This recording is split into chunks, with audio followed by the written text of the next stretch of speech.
Alright, what's up, gang? Class is in session, okay? Did that motherfucker pen just fall by itself? Alright, y'all shut the fuck up and listen. Alright, so today we will be talking about trauma bonding, a familiarity bond or attachment to what's familiar, identity fusion, environmental imprinting, and nostalgia. Okay? Now where did this come from? Well, this topic came from a question I was thinking to myself. I was thinking about how my childhood or whatever, a bunch of shit happened, right? A lot of traumatic shit. But I'm also still so fucking attached to that house. Like, even when I drive down the neighborhood, I'm just like, I love that house. I miss living there, right? So how the fuck do you miss an environment that you feel unsafe in, right? So boom, that's where this topic came from, right? And it got me thinking, damn, so that's how I be in relationships whenever a dude or a female is with somebody and they've experienced a lot of trauma from dating this person, or this person has hurt them in so many ways, but they still fuck with them. They still stay with them. They still stay married, stuff like that. All right, so boom. It said what you're describing has a few names. Number one, trauma bonding. This is when someone feels emotionally attached to a person or place that was also a source of pain or harm. Right? So being emotionally attached to that person. So it's just like, yeah, they might have hurt you. They might have traumatized you, or that household or that environment or your family or your friends. They might have betrayed you. But at some point of time, they were a source of safety, where they were a source of connection. They were a source of happiness for you, right? So that's trauma bonding. You still feel emotionally attached to them. It happens because the same environment or relationship that hurt them also gave them moments of comfort, connection, or safety. So a lot of times whenever we still stay stuck on situations or past environments or people, it's almost like our brain is trying to go back to how shit once was.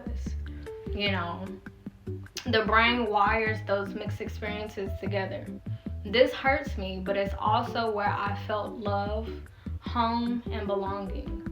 It's not a sign of weakness, it's a survival mechanism. I'ma also look up how the fuck is that a survival mechanism, going back to, I guess, cause shit, if you leave an environment or a home or a person who felt like home for you, you leaving your home, your base, it makes you feel vulnerable without them, or unprotected without them, or just, you know, a whole bunch of bad shit, you feel me?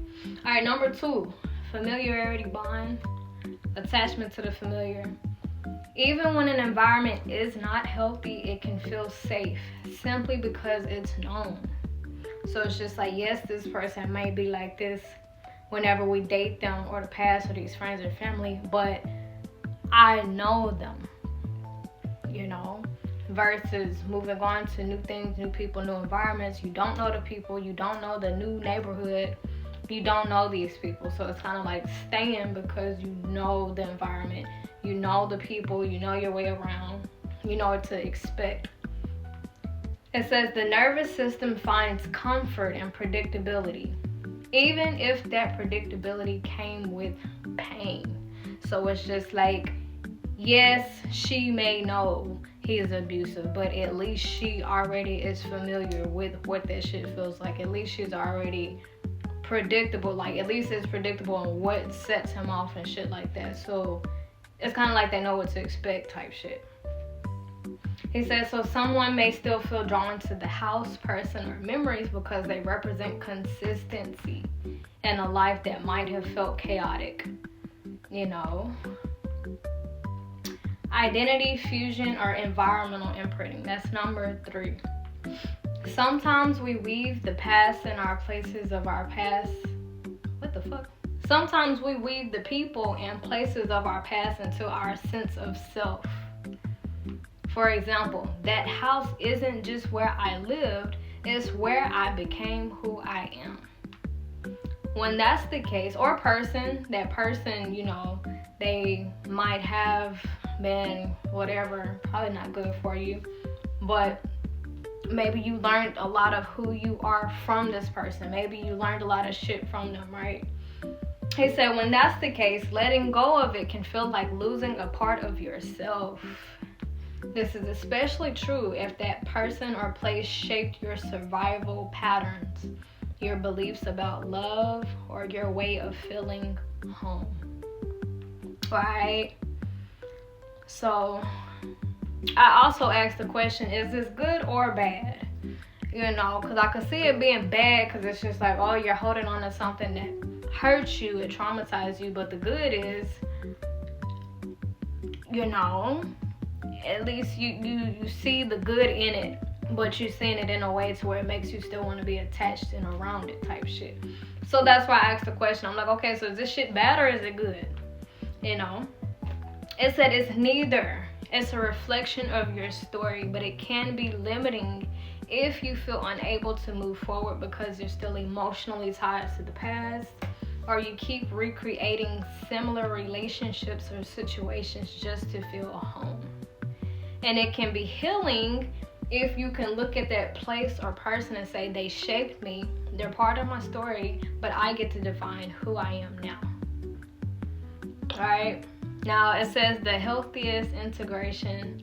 The goal isn't to reject the attachment, but to integrate it. To let it exist in your story without controlling your present moment. It's like saying, that was my home, that was love, that was pain, and all of it helped me become who I am, but I'm free to create new forms of comfort and identity now. You feel me? So that's the shit that I'm reading on right now. You feel me? That's the shit that's in my diary type shit. You feel me? But so that's why it'd be so hard to like let go of memories that like fucked us up, or like environments or neighborhoods or people or relationships. It's just like, yes, it was a lot of pain, but that also was once home, you know. So just know that shit is normal. If you're struggling to move on from some shit or from somebody, that shit is normal, you feel me? But it's up to us if we allow holding on to that to be like a trophy of what we survived, what we overcame, or a crutch, an excuse, a burden. Alright? So anywho's, finna go smoke some more weed.